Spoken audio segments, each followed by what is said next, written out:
Right, and now I do that, and you should see our Open Spaces Society Yes, we can. logo. Okay, that's great. Good. Well, we've been going, Open Spaces Society has been going for 156 years. We're Britain's oldest national conservation body, and we're here to defend people's rights to enjoy paths and open spaces in town and country. We are national, we cover the whole of England and Wales, but we happen to be in Henley-on-Thames thanks to Paul Claydon, my predecessor, who very sadly died on New Year's Day last year, but who was working for us when our lease in London ran out and negotiated the office in Bell Street for us. And the move was funded actually by Sir Felix Brunner of Gray's Court, who was a good friend to the Society and was our former chairman and treasurer. So we have been very well looked after over the years. I'll just tell you a bit about where we came from, and some of our history, which is really quite colourful, and then the kind of things we're doing now. And I'm very happy to answer whatever questions you have at the end. We were founded in 1865 as the Commons Preservation Society, principally to defend commons in and around London. And if I just explain a bit about commons, I'll show you a common. Here's one on Dartmoor. This is the view from Vertor on Dartmoor. Huge, expansive common. And they vary enormously, commons. They come in all shapes and sizes. They cover all bits of England and Wales. Here's a local common, very contrasting, in the Chilterns, just down the road from me at Freeth. Just a little comfortable, homely common. So that just gives you a flavour of how different they are. The point about commons is that other people have rights on them to graze their sheep and cattle, to dig peat, to take bracken, all for their personal kind of economy, for the personal economy, not to sell. But commons go back a very long way. They go right back to medieval times when all the land was open and people actually needed the commons for their survival. So they needed to be able to gather the bracken, as is happening here in a rather blurred picture at Chailey in East Sussex. And they needed to be able to dig peat for their hearth, and they needed to be able to graze their animals there. So it was all part of their personal economy. And commons, unfortunately, got enclosed over the ages, and many of them disappeared. And we have only a fraction of them left, but what we have are very precious, and they're still open, unenclosed, and very special habitats. They also have their kind of cultural activities, and here are a group of people beating the bounds at Penketh in Cheshire, beating the bounds of their local common. And there are all sorts of customs that relate to commons.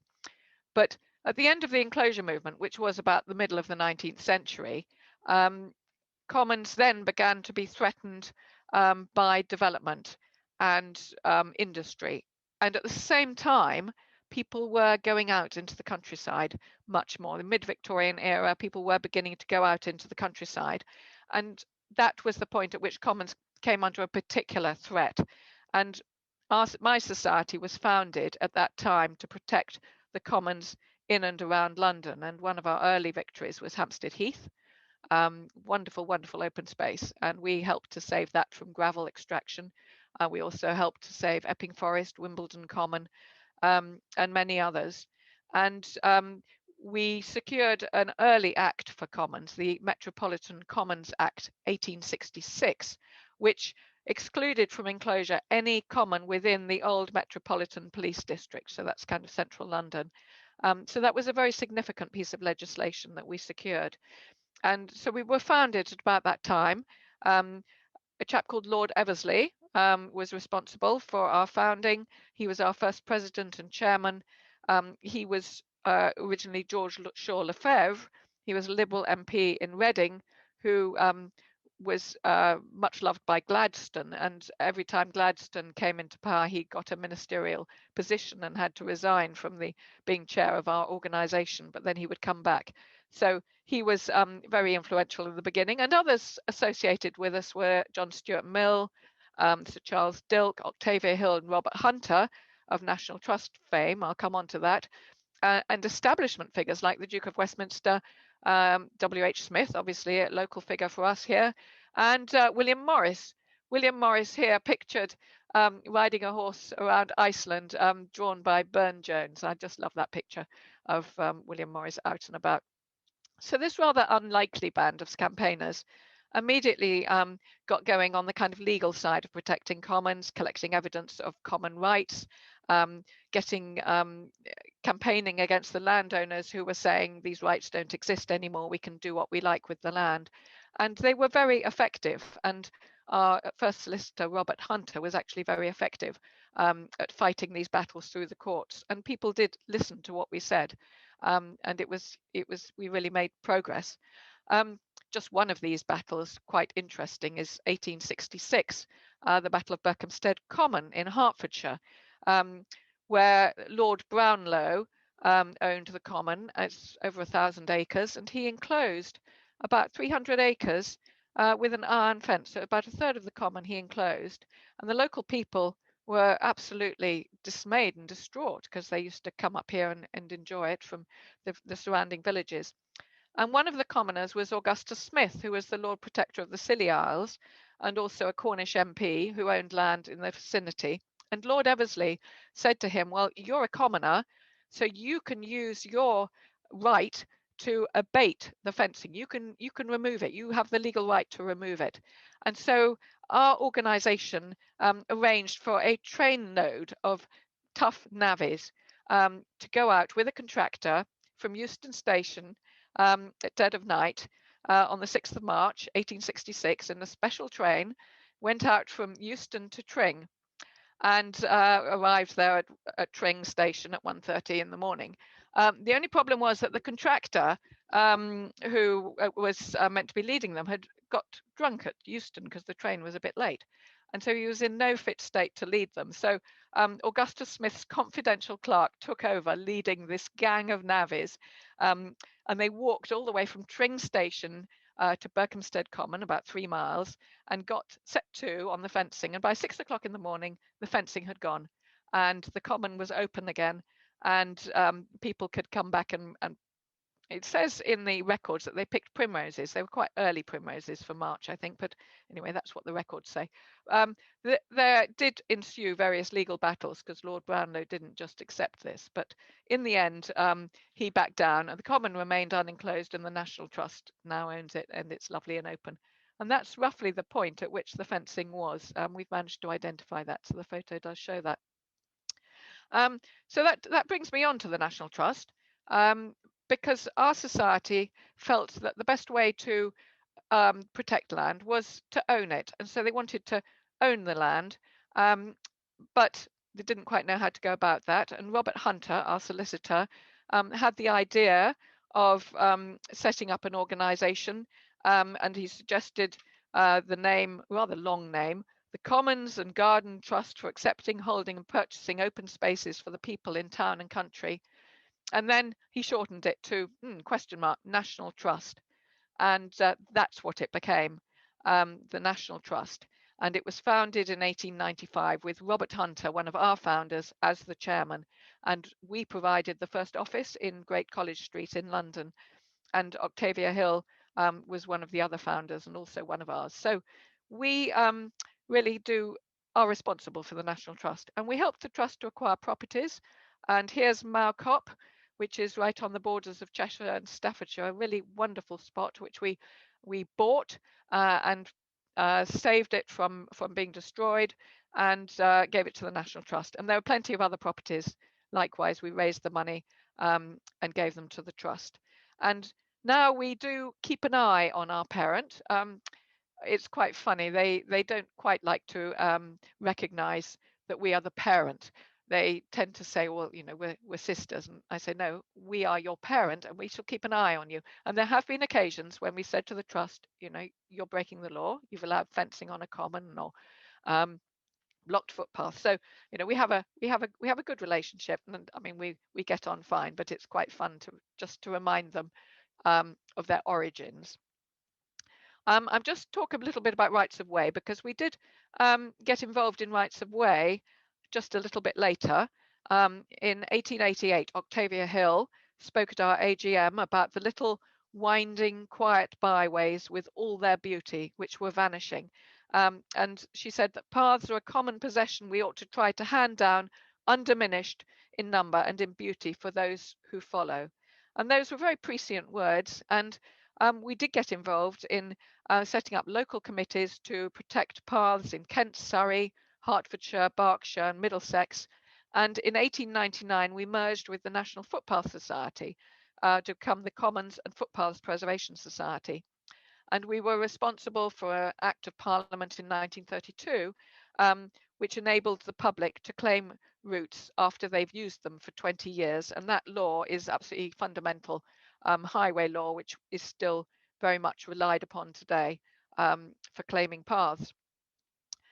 So just to say just a little bit more about commons, because commons, people think they're commonly owned, but they are all owned by somebody with other people having rights there. And there was no general right of access to commons until 1925. We were responsible for the Law of Property Act clauses which allowed landowners to dedicate common land for public access, and also that any common in an urban district had a right of access for walking and horse riding. And so here's the top of Plynlimmon in the middle of Wales, where there was a right of access when the Crown Estate granted access to all its Welsh commons. And that was in about 1940 something, I think. So that was quite an achievement and very important. And then the other element of the Law of Property Act said that if somebody wants to put up a fence on a common, they must get the minister's consent. So we were gradually developing the law to protect commons. But unfortunately, there was no record of commons until 1965, the Commons Registration Act, where it was said that all commons must be registered so that we know where they are and we know what the rights are and we know who owns them. But unfortunately, they only allowed 3 years for registration. So a very large number of commons never got registered and have got missed off and suffered as a result. And then there was no general right of access to all commons for the public until the year 2000, when we won the Countryside and Rights of Way Act with other organisations. So now we can walk on all commons, and on those where there was the previous right to walk and ride, we can walk and ride. So we do at last have that, but we've never been able to get a strong law to protect commons from enclosure. And the fact is that if somebody puts up a fence on a common without the minister's consent, nobody has a legal duty to do anything about it. So that's still a frustration to us. And then the more recent thing that's happened with commons, just to kind of tidy up on this point, is that we can register commons that got left off the register in certain counties of England. And there were 7 counties where this could be done, and the closing date actually was, again, fairly short, but the closing date was the end of last year. One of the counties was Hertfordshire, and here's a common we've managed to register in Hertfordshire that got missed off, just near Berkhamsted. Oxfordshire was not one of those commons. We're not one of the areas, unfortunately. And we can still register commons in Cumbria and North Yorkshire, but nowhere else in England. It's grossly unfair. But landowners can apply to take off land that was misregistered. So the landowners have been given a huge advantage here and can go on applying to remove land from the Commons Register, but we can only get land put on in Cumbria and North Yorkshire and in Wales. So that's all fairly unsatisfactory, to say the least. And we are, one of our campaigns is to get the government to roll out the legislation allowing us to register commons over the whole lot. So just going back again, sort of briefly to kind of complete the history. This is a picture of Kinder Scout, and you'll have heard of the mass trespass in 1932 when ramblers, people, just factory workers from Manchester, Sheffield, came out onto the moors as they did every weekend. And on this particular Sunday, 24th of April 1932, they met gamekeepers. There was a bit of a fisticuffs, and 6 of them were arrested and 5 of them were jailed, which was, really pretty terrible thing to happen for just walking on land. Interestingly, the Ramblers and the Open Spaces Society were not supporting the Kinder trespassers. We were a bit sniffy about it, and we said this is setting back the cause of access. We now, deeply regret that, because the trespassers were doing a great thing for the public, and in fact, eventually, they they really did help to get the legislation which gives us greater freedom to walk over areas like Kinderscout. But that was all part of the movement of the 1930s, the growing movement for access, which came in time to the National Parks and Access to the Countryside Act 1949, which gave us the protected areas of national parks, areas of outstanding natural beauty, national nature reserves, but it also gave us, very importantly, the definitive map of public paths. And before then, if you went for a walk and you found a problem on a path, there was no one really to report it to, because you hadn't got a map to prove that it was a public highway. The definitive map meant that paths were properly recorded, and all paths are public highways in law. So the law that relates to them is the same as the law which relates to any road. If you're walking along the, like the A40 and you found it blocked, you'd be horrified and you'd say this is outrageous. Similarly, if you walk along, a path walking out of Henley and you find it blocked, it's equally outrageous because the same laws apply, and it shouldn't happen. So my society has been very much involved over the years in protecting the rights of walkers, riders, and cyclists to use and enjoy public paths. And I'll come on to the present on that in a minute, but I just want to pick up another element of our work, which is quite topical, and that is village greens. And village greens are land, with the main definition is land which has been used for 20 years by local people for informal recreation without being stopped, without asking permission. So if you've got evidence that you've used a piece of land for 20 years, you and your neighbours used it for 20 years, the whole area, not just paths across it, the whole area, and you've never been stopped and you've never asked anyone permission, and there haven't been any signs saying, I give you permission or keep out, then you can claim it as a village green. And if you can get it registered as a village green, then it's protected from development under 19th century legislation, and local people have rights there. So this is a very, very valuable type of land designation. Village greens were first defined in this way in the Commons Registration Act 1965, the one that had the short window for registration.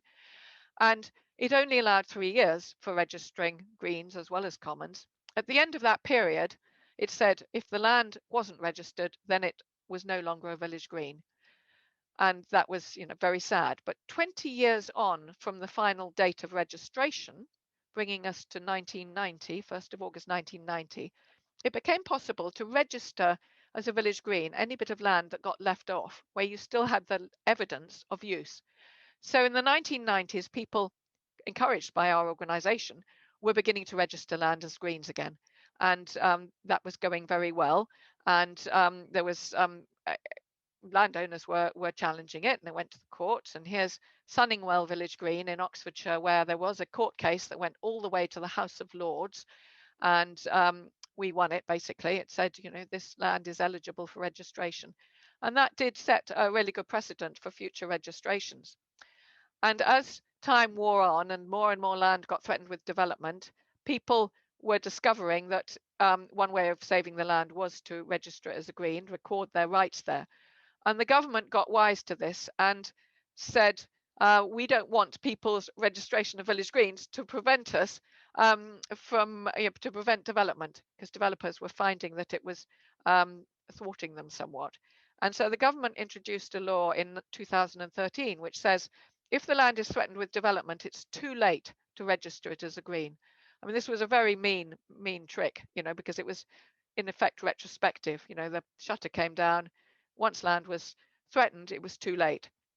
So we say to people, please look around your community and think about the land which you've used for 20 years, which you've enjoyed, and try and get it registered before it's threatened with development.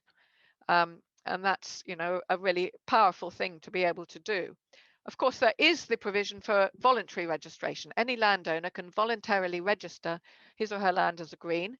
And if it's particularly good when local councils do that. So Henley Town Council has done it twice.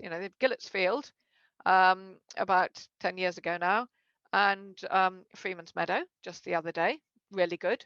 that is a village green. It's protected in law, and local people have got rights there. So, that's absolutely excellent. And we're saying to local councils, please do this. We're saying it to all, all landowners, but most landowners don't want to.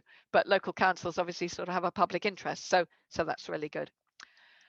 So when we look at the way our organisation functions, we will respond to cases from our members, and we'll try and help them, and we'll point them to our website, and we produce books.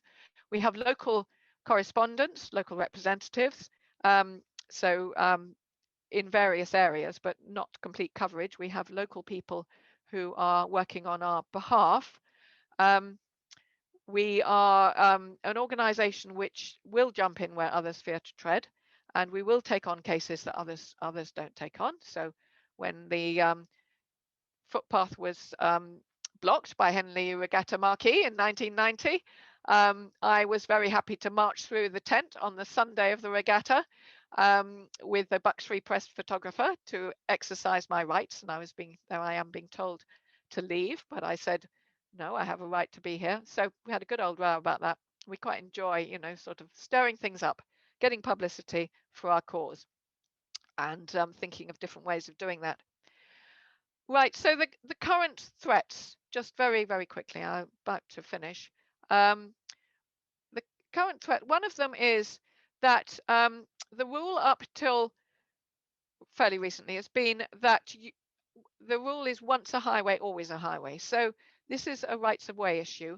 If a path has been used as a highway, recognized as a highway, even though it's not recorded on the official map, it is still a highway unless it's been stopped up or diverted. So that's a really helpful thing to the public. But the law was changed in 2000 to say that from the 1st of January 2026, routes which are not recorded on the definitive map, which are historic routes, will no longer be able to be claimed as highways in law. So we could lose potentially a very large number of routes. And that gives us only 5 years in which to do this work. So here's an example of a tithe map, which is the kind of thing that you would research to find whether a route was a highway. I'm told that A to B was already on the definitive map, but through research, they've managed to claim B to C as a highway. So this is something that is very, very current now, that we've just got to get on with researching the maps, going to the records offices, looking at the enclosure awards, seeing what's a highway. And of course, we can't go because of COVID. So we're urging the government to extend that deadline. I don't know how we'll get on with that, but we're really pressing for that because it is something that's hanging over us. Other issues which are very current, obviously, the planning legislation is changing. And we are very worried about the government's planning white paper that was published last year, which seems to be reducing democracy, reducing the say of local people. There are plans to increase permitted development rights, so more things can happen without permission. We see that as a real threat to green spaces, and we're working on that. The government did, in exchange for making it harder to register village greens, put into the National Planning Policy Framework something called local green space, which local people can get designated through their local and neighbourhood plans. And here's just a case at Knutsford where they did manage to save their green space by getting it designated. But that's not a strong designation at all, and it's very unclear how much it really does protect green space. So we've got a lot of work to do to persuade government and to persuade local authorities that green space really are important. But of course, now, as you said earlier, as Nigel said earlier, they really are important, and I think people are discovering them as never before. So I feel that our organisation is more relevant now than ever before. We've had an increase in membership over the last year because people are coming to us for help. They're discovering their local spaces, their local paths. They don't know, to whom to turn, so they turn to us, and that's great, and we try and help them. And I think, our moment in that we've been around for 156 years, but our moment has certainly come, because now green spaces, open spaces, rights of way, walking, being with nature have never, ever been more important.